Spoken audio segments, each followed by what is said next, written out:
नमस्कार मित्रांनो, स्वागत आहे आपले वायबीटी अकॅडमी या युट्यूब चॅनलवरती। या व्हिडिओच्या माध्यमाने आज आपण मुख्यमंत्री योजना दूत या योजनेसाठी तुम्हाला ऑनलाईन अर्ज घर बसल्या न चुकता व्यवस्थित कसा भरायचा आहे याविषयी संपूर्ण माहिती आजच्या व्हिडिओच्या माध्यमाने आपण बघणार आहोत। तर त्यासाठी नक्कीच या व्हिडिओला पूर्ण बघा। मुख्यमंत्री योजना दूत या योजनेबद्दल संपूर्ण माहिती आपण एका सेपरेट व्हिडिओच्या माध्यमाने बघितलेली आहे। त्या व्हिडिओची लिंक डिस्क्रिप्शन बॉक्समध्ये टाकून देतोय। हा व्हिडिओ बघून झाल्यानंतर त्या व्हिडिओला देखील बघायला विसरू नका।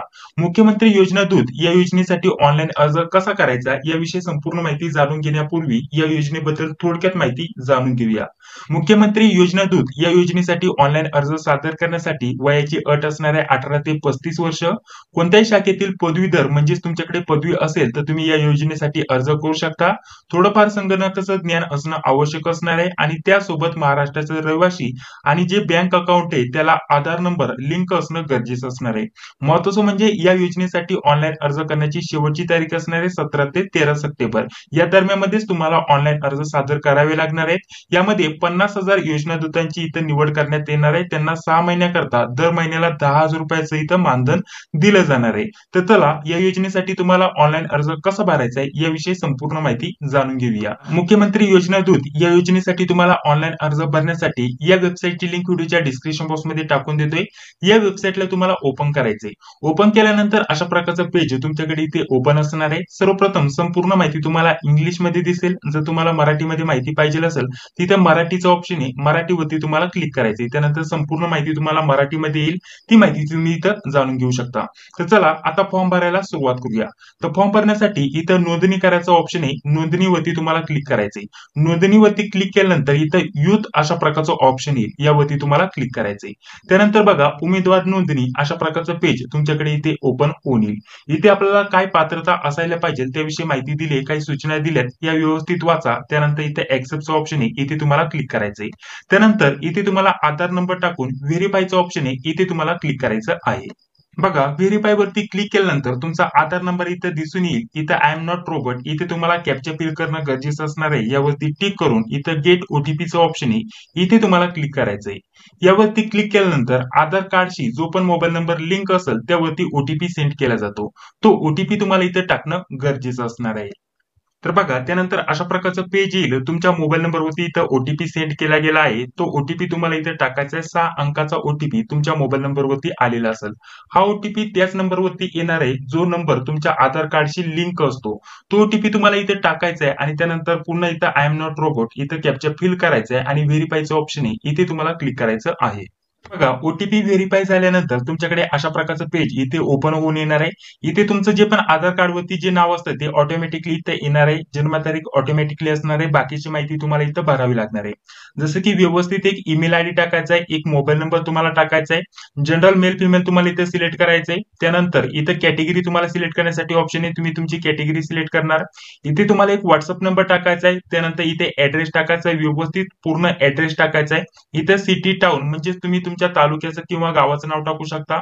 त्यानंतर स्टेट ऑलरेडी असणार आहे। इथे तुम्हाला डिस्ट्रिक्ट निवडण्याचा ऑप्शन आहे, तुम्ही तुमचा जो पण जिल्हा असेल तो जिल्हा तुम्ही इथं निवडणार। त्यानंतर पुढे बघा जिल्हा निवडल्यानंतर इथे पिनकोड टाकण्यासाठी ऑप्शन आहे, इथे तुम्ही पिनकोड टाकणार। त्यानंतर तुम्हाला विचारले तुमच्याकडे स्मार्टफोन आहे का, येस नो तुम्ही इथे सिलेक्ट करणार। बघा त्यानंतर पुढे आपल्याला विचारलंय हायेस्ट एज्युकेशनल क्वालिफिकेशन। आता इथे आपल्याला विचारलंय तुमचं जास्तीत जास्त शिक्षण किती झालेलं आहे। जर तुमचं टीवाय झालं असेल किंवा एखादी पदवी झाली असेल तर बॅचलर तुम्ही इथे सिलेक्ट करू शकता, किंवा तुमचं पोस्ट ग्रॅज्युएशन म्हणजे पीजी अँड अबावचं तुम्ही ऑप्शन इथे सिलेक्ट करू शकता। तुमची पदवी झाली असेल तर बॅचलर तुम्ही इथे सिलेक्ट करणार। अदरवाईज जर तुमचं पोस्ट ग्रॅज्युएशन वगैरे झालं असेल तर हे ऑप्शन तुम्ही इथं सिलेक्ट करणार। ठीक आहे।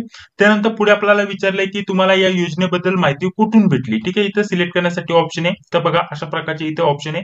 तर तुम्हाला ही माहिती कुठून भेटली ते तुम्हाला इथं सांगायचंय। ठीक आहे, जी पण माहिती तुम्हाला जिथून पण ही माहिती भेटली असेल जसे की मीडिया न्यूज अशा प्रकारचं ऑप्शन आहे, जिथून पण माहिती भेटली असेल तिथून तुम्ही हे ऑप्शन इथं सिलेक्ट करू शकता। ठीक आहे, अशा प्रकारचं हे सिलेक्ट केल्यानंतर इथं कंटेंट तुम्हाला हे वाचून घ्यायचे। त्यानंतर इथे टिक लावायचे। त्यानंतर खाली यायचे आय एम नॉट रोबोट हो हा जो कॅप्चा आहे हा पूर्ण तुम्हाला फिलअप करायचा आहे आणि त्यानंतर गेट ओटीपीचं ऑप्शन आहे, इथे तुम्हाला क्लिक करायचं आहे। त्यानंतर बघा अशा प्रकारचा ओटीपी इथं सेंड केला गेलाय. आता तुमच्या ईमेल आयडी वरती इथं ओटीपी सेंड केला गेलाय. मोबाईल नंबर वरती नव्हे तर ईमेल आयडी वरती ओटीपी आलेला असा 6 अंकाचा तो ओटीपी तुम्हाला इथे टाकायचा आहे आणि त्यानंतर इथे आय एम नॉट रोबोट हा जो कॅप्चा पुन्हा व्हेरीफाय करून रजिस्टरचं ऑप्शन आहे इथे तुम्हाला क्लिक करायचंय.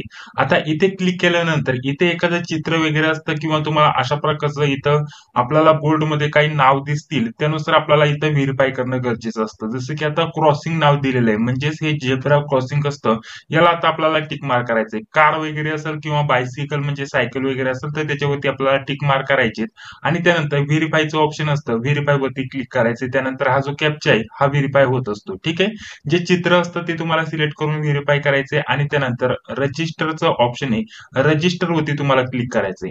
इथे बघा आपलं रजिस्ट्रेशन इथं सक्सेसफुली झालेलं आहे अशा प्रकारचं सांगण्यात आलेलं आहे.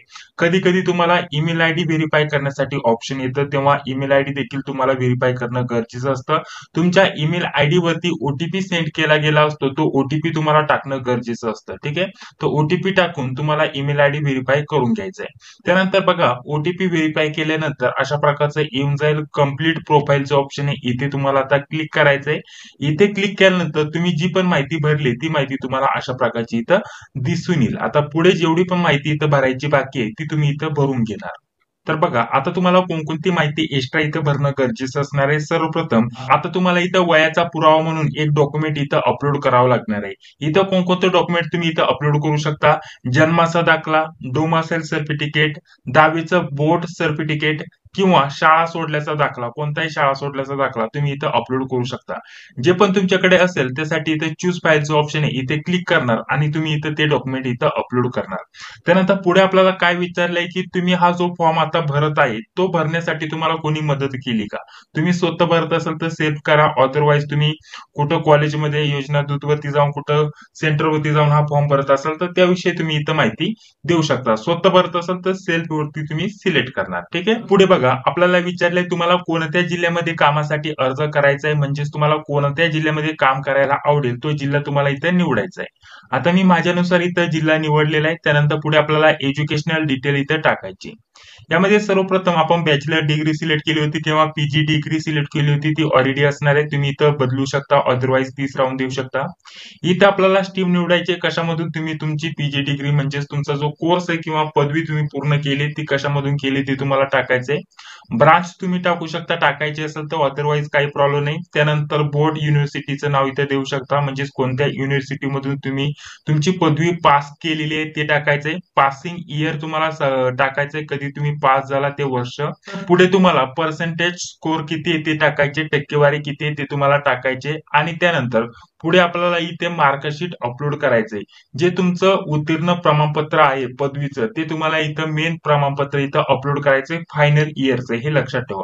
आणि त्यानंतर ऍड टू लिस्टचं ऑप्शन आहे इथे तुम्हाला क्लिक करायचंय. अजून एक माहिती इथं लक्षात ठेवा जे पण डॉक्युमेंट तुम्ही इथं सिलेक्ट करता ते अपलोड करणं इथं गरजेचं असतं. ठीक आहे, जसं की इथं मी अपलोड करून घेतलेलं आहे. इथं मी फक्त डॉक्युमेंट इथं सिलेक्ट केलेलं आहे हे अपलोड झालेलं नाहीये.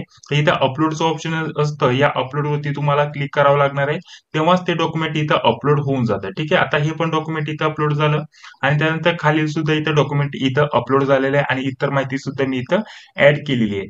तर आता आपल्याला लास्टला इथं ऍड टू लिस्टचं ऑप्शन आहे इथे आपल्याला क्लिक करायचंय. बघा जी पण माहिती टाकली होती ती अशा प्रकारची इथं आलेली आहे जी की तुम्ही स्क्रीनवरती बघू शकता.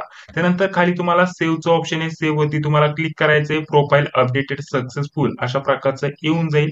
आता तुम्हाला इथं काही एडिट करायचं असेल तर तुम्ही इथून ही माहिती एडिट करू शकता अदरवाईज बाकीचे ऑप्शन तुम्हाला इथे दिलेले आहेत. तर याच्याच खाली तुम्ही आल्यानंतर इथं व्ह्यू रिझ्यूमचं ऑप्शन आहे इथे तुम्ही क्लिक करणार आणि तुम्ही तुमचा जो रिझ्यूम आहे तुमची जी पण माहिती ती तुम्ही इथं बघू शकता अशा प्रकारची. या रिझ्यूमची तुम्ही प्रिंट देखील घेऊ शकता. यामध्ये तुमची सर्व माहिती दिलेली असते जी की तुम्ही स्क्रीनवरती बघू शकता. जेव्हा तुम्ही हा अर्ज भरताय जशी तुम्ही माहिती इथं टाकता त्यानुसार काय कोडिंगच्या माध्यमाने इथं माहिती जमा होत असते. ती कोडिंगच्या माध्यमाने माहिती तुम्ही इथं बघू शकता. तुमचा स्कोर किती होतोय आणि बाकी कशा प्रकारची माहिती तुम्ही टाकली ती संपूर्ण माहिती या कोडिंगच्या माध्यमाने इथे जमा झालेली आहे. याची प्रिंट देखील तुम्ही इथं घेऊन सेव्ह करू शकता. ठीक आहे, अदरवाईज इथं कट करायचंय आणि बाकीची माहिती आता तुम्हाला मी देऊन घेतो. तर बघा आता जवळपास आपलं सर्व काम इथं पूर्ण झालेलं आहे. आता आपल्याला फक्त कोणत्या ठिकाणी अर्ज करायचा आहे ते सिलेक्ट करायचंय. त्यासाठी मॅचिंग जॉबचं ऑप्शन आहे. इथे तुम्हाला क्लिक करायचंय. इथे ऍप्लिकेशन फॉर्म आपण जिथे पण भरणार आहे ते ऍप्लिकेशन फॉर्म तुम्हाला इथे दिसतील. आता सर्वप्रथम त्यासाठी आपल्याला इथं मॅचिंग जॉब वरती क्लिक करून कोणत्या ठिकाणी अर्ज भरायचे ते निवडणं गरजेचं असणार आहे. प्रोफाईल संपूर्ण झालेली आहे. अतिशय डिटेलमध्ये सांगण्याचा प्रयत्न करतोय. आता सर्वप्रथम तुम्हाला इथे टाइप सिलेक्ट करण्याचा ऑप्शन आहे. बघा तुम्ही शहरामध्ये की खेड्यामध्ये इथं काम करण्यासाठी इच्छुक आहात ते तुम्ही इथे सिलेक्ट करू शकता. डिस्ट्रिक्ट ऑलरेडी आपण सिलेक्ट केलेलं असतं. आपल्याला कोणत्या जिल्ह्यामध्ये अर्ज करायचा, कुठं आपल्याला काम करायला आवडेल ते जिल्हा आपण ऑलरेडी इथे निवडलेला असतो. आणि त्यानंतर सर्च वरती क्लिक करून आपण हे बाकीचे जेवढे पण आता सध्या जिथं पण जागा आहे ते तुम्हाला इथे दिसतील. जसे की तुम्हाला उदाहरणार्थ इथे बघा एकूण 17 जागा आहे. यामध्ये जर म्हटलं तर क्वालिफिकेशन काय पाहिजे, बॅचलर डिग्री म्हणजेच पदवी असणं गरजेचं असणार आहे किंवा आपलं पोस्ट ग्रॅज्युएशन म्हणजेच पीजी डिग्री असणं गरजेचं असणार आहे. कोणत्याही डिग्रीवरती तुम्ही इथं अर्ज करू शकता. ड्युरेशन असणार आहे 6 महिन्याचं आणि लोकेशन दिलेलं आहे अकोले, अहमदनगर. आता मला जर इथे अर्ज करायचा असेल तर अप्लाय वरती मी क्लिक करणार. एकूण आहे 17 जागा. ठीक आहे. आता अप्लाय वरती मी क्लिक करतो. तर बघा इथं अप्लाय होऊन गेलेले आहे. आता असं नाही की तुम्ही फक्त एकासाठी अर्ज करू शकतात. आता इथं मी याच्यासाठी अर्ज केलाय अप्लाइड अशा प्रकारचं दिसून येईल. इथं व्ह्यू वरती क्लिक करून आपण आपली डिटेल माहिती इथं बघू शकतो. ठीक आहे. आता दुसऱ्याही ठिकाणी मला अर्ज करायचा आहे त्यासाठी तुम्ही इथं बघू शकता. इथं जसं की मी जो जिल्हा निवडलाय त्या जिल्ह्याच्या जागा इथं आलेल्या आहे. कुठं कुठं किती जागा आहे. जसं की इथं अहमदनगर, प्रॉपर अहमदनगर शहरामध्ये 187 जागा आहे. ठीक आहे. तिथे देखील मी अप्लाय करू शकतो. अप्लाय वरती क्लिक करून त्यानंतर तिथं अप्लाय होऊन जाणार. ठीक आहे. त्यानंतर अशाच रीत्या बघा इथं जामखेडमध्ये जागा आहे. दुसरं पेज बघायचं असेल तर दुसऱ्या पेजवरती मी जाऊ शकतो बघा. त्यानंतर ह्या सुद्धा माझ्या जिल्ह्यामध्ये इथं जागा आहे. जो जिल्हा मी इथे निवडलाय इथं कर्जतला जागा आहे, कोपरगावला जागा आहे. ठीक आहे. नेवासाला जागा आहे. ह्या नसेल पाहिजे तर आपण दुसरं इथं पुढे घेऊ शकतो. आपण आपल्या तालुक्यानुसार इथं अर्ज करू शकतो. नेक्स्ट करू शकतो बघा अशा प्रकारचं. आता त्यानंतर रावरीमध्ये जागा आहे, संगमनेरमध्ये जागा आहे. आता मला इथे अर्ज करायचा तर मी इथे अप्लाय करणार. इथे सुद्धा अप्लाय होऊन जाईल. ठीक आहे. त्यानंतर आता पुढील पेज घेऊ शकतो. 5 नंबरचं पेज आहे. तर बघा अशा प्रकारचं. आता अजून तुम्हाला जिथे इथं वाटत असेल की हे जवळ आहे आणि इथे मी कामाला जाऊ शकतो किंवा तिथं त्या ठिकाणी जाऊ शकतो तर आपण ते जे पण ठिकाण आहे ते निवडणार. ठीक आहे. असं बघा अशा प्रकारचे भरपूर ठिकाणे आहेत जिथे तुम्ही कामाला जाऊ शकता. इथे भरपूर ठिकाणी तुम्ही बघा तुमच्या जिल्ह्यानुसार व्यवस्थित बघा. आता इथं आपल्याला काही ठिकाणी जर म्हटलं तर गावाच्या ठिकाणी सुद्धा काम आहे. ठीक आहे. जसं की इथे टिटवी मध्ये काम आहे आणि हे या तालुक्यामध्ये या जिल्ह्यामध्ये आहे. तर मला इथे सुद्धा अर्ज करायला आवडेल तर मी इथे सुद्धा अर्ज करतो. त्यानंतर इथे सुद्धा मला अर्ज करायचा तर मी इथे सुद्धा अर्ज करणार. ठीक आहे. अशा प्रकारचं तुम्ही अर्ज करू शकता आणि महत्वाचं म्हणजे तुम्ही यापैकी फक्त 3च ठिकाणी अर्ज करू शकतात. 3 पेक्षा जास्त ठिकाणी इथं अर्ज करू शकत नाहीये आणि ज्या ज्या ठिकाणी तुम्ही अर्ज केलाय ते ऍप्लिकेशन फॉर्म तुम्ही इथे क्लिक करून ते बघू शकता. तुम्हाला इथं बघा अशा प्रकारचं दिसून येईल. जर तुम्हाला वाटत असेल की आपण इथं जे अर्ज केले ते बरोबर आहे याच ठिकाणी आपल्याला अर्ज करायचा आहे. अदरवाईज तुम्हाला वाटत असेल की यातील एखादा फॉर्म आपल्याला कॅन्सल करायचा आहे तर इथे बघा कॅन्सल करण्यासाठी ऑप्शन आहे. तर इथे क्लिक करून तुम्ही हा फॉर्म कॅन्सल देखील करू शकता. बघा अशा प्रकारचं. इथे बघा आपल्याला अशा प्रकारची माहिती येईल. येस वरती क्लिक केल्यानंतर हा जो फॉर्म आहे इथे कॅन्सल होऊन जाईल. आणि महत्वाचं म्हणजे या ठिकाणी आपण फक्त 3च ठिकाणी अर्ज करू शकतो. 3च ठिकाणी अर्ज करता येतात. ठीक आहे. त्यासाठी पुन्हा मी इथं क्लिक करणार. आता बघायचं तुम्हाला इथं यापैकी कुठं कुठं अर्ज करायचा आहे. इथं आपल्याला भरपूर ऑप्शन आहे. आपल्या जिल्ह्याच्या ठिकाणी भरपूर जागा असतात. जिथे जिथे तुम्हाला अर्ज करायचा आहे, जिथे जिथे जवळ असेल तिथे तुम्ही इथं अर्ज करू शकता तुमच्या नुसार. ठीक आहे. तुमच्या सोयीनुसार तुम्ही इथं अर्ज करू शकतात. काहीच प्रॉब्लेम नाही. अशा प्रकारचे ऑप्शन आहे जे की तुम्ही स्क्रीनवरती बघू शकता. भरपूर जिल्ह्यानुसार भरपूर जागा आहेत. तिथे तुम्ही अर्ज करू शकता. शेवटची तारीख सांगितली. संपूर्ण माहिती देखील तुम्हाला दिलेली. या व्यतिरिक्त अजून काही तुमचे प्रश्न असतील तर कमेंट बॉक्समध्ये सांगायला विसरू नका. ठीक आहे. आता बघा इथे ऍप्लिकेशन वरती जाऊन तुम्ही जिथं पण अर्ज केलाय ते तुम्हाला दिसतील आणि त्यानंतर तुमचं सिलेक्शन झाल्यानंतर इथेच तुम्हाला माहिती भेटेल आणि तशी पण लिस्ट सुद्धा जारी करण्यात येणार आहे. ठीक आहे. तर त्याविषयी संपूर्ण अपडेट आता सिलेक्शन कसं होईल, पुढील प्रोसेस काय असणार आहे, तुम्हाला कसं काम असणार आहे, बाकी काय करावं लागणार आहे यावरती स्टेप बाय स्टेप आपल्या चॅनलवरती डिटेलमध्ये व्हिडिओ येतच राहणार आहे. त्यासाठी चॅनलवरती पहिल्यांदा आला असेल तर चॅनलवरती आल्यानंतर सबस्क्राईब करा, जी बेल ती तिलाही क्लिक करा जेणेकरून मी जेव्हा पण व्हिडिओ अपलोड करतो त्या व्हिडिओची नोटिफिकेशन तुम्हाला लगेच भेटून जाईल. या व्यतिरिक्त तुमचे अजून काय प्रश्न असतील तर कमेंट बॉक्समध्ये सांगायला विसरू नका. त्यावरती सुद्धा आपण चर्चा करणार आहोत. तर चला हा व्हिडिओ आवडला असेल तर लाईक करा, सबस्क्राईब करा. भेटूया पुढील व्हिडिओमध्ये. जय हिंद, जय महाराष्ट्र.